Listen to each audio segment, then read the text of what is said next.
Supreme court के द्वारा अनुसूचित जाति और जनजाति के बीच में क्रीमी लेयर लागू करने का फैसला सुप्रीम कोर्ट ने दिया है।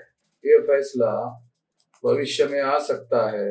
ये बात मैंने पहले ही जब ओबीसी को क्रीमी लेयर लागू किया गया था, उसी समय मैंने अनुसूचित जाति जनजाति के लोगों को इसके बारे में सतर्क किया था और उसी समय अनुसूचित जाति और जनजाति के लोगों को कहा था कि ओबीसी को क्रीमी लेयर का सिद्धांत लागू करना ये भविष्य में SC ST लोगों के लिए खतरा हो सकता है। आखिरकार वो बात सच साबित हुई। जो सुप्रीम कोर्ट में जजेस बैठे हुए हैं, उन लोगों के पास ये जानकारी नहीं है ऐसा नहीं है। उनके पास ये जानकारी है कि अनुसूचित जाति का जो परसेंटेज है 15% और 7.5%, वो 100% अभी तक फुलफिल नहीं हुआ है। 100% फुलफिल होने के बाद क्रीमी लेयर लागू करने का तर्क संभव हो सकता था, मगर ये 100% 15% जो कोटा है वो फुलफिल नहीं हुआ, 7.5% का फुलफिल नहीं हुआ। उसके पहले ही क्रीमी लेयर लागू करना ये सिद्ध करता है कि क्रीमी लेयर के आधार पर जो सीटें खाली रहेगी उन सीटों पर जनरल कैटेगरी के लोगों को भर्ती करने का मौका सरकार को उपलब्ध हो जाएगा। ये असल में एक तरह से SC ST OBC के आरक्षण को नुकसान पहुंचाने का और उनका कोटा फुलफिल होने से रोकने के षड्यंत्र का हिस्सा है।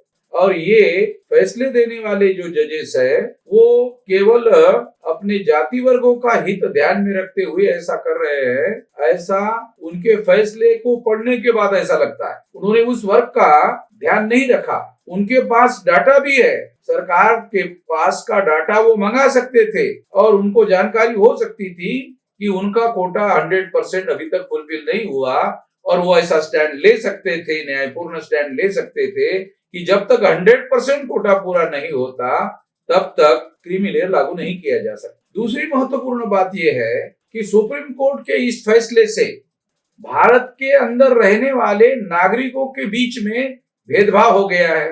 वो भेदभाव क्या है? जैसे ब्राह्मण, क्षत्रिय और वैश्य जाति के लोगों को, अगर वो ऊंचे जाति के लोग हैं तो उनको ये क्रीमी लेयर लागू नहीं है, वो क्रीमी लेयर का ही वर्ग है, उनको क्रीमी लेयर लागू नहीं है, उनको आर्थिक मानदंड लागू नहीं है, उन्होंने ये मापदंड लागू नहीं किया।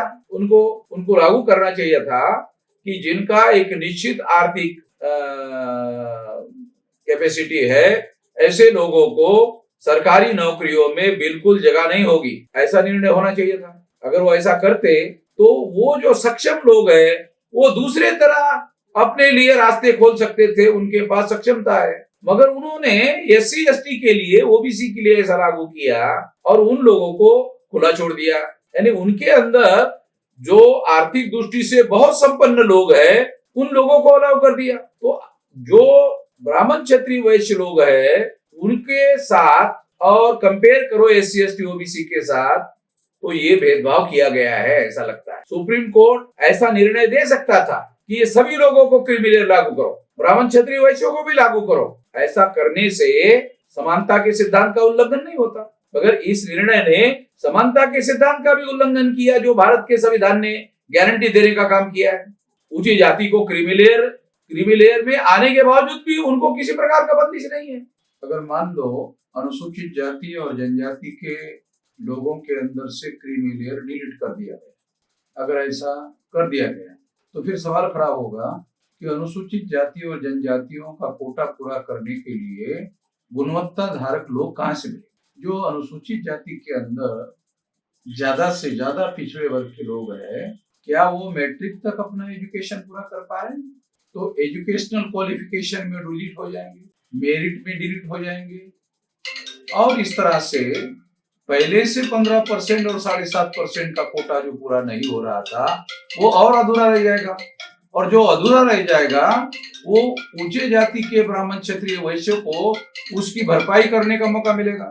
ये निर्णय उचित नहीं है, इसे नहीं माना जा सकता। तो ये दो सिद्धांत, मतलब आप गुणवत्ता धारक भी आपको चाहिए और आपको क्रीमी लेयर भी चाहिए, ये दो सिद्धांत कॉन्ट्राडिक्टरी है।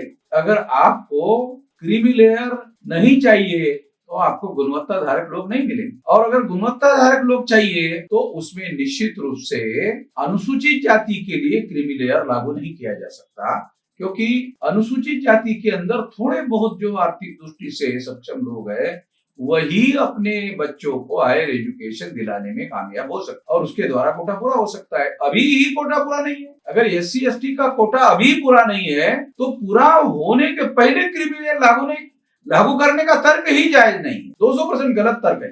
ये फैसला न्यायपूर्ण नहीं है, इसको माना नहीं जा सकता।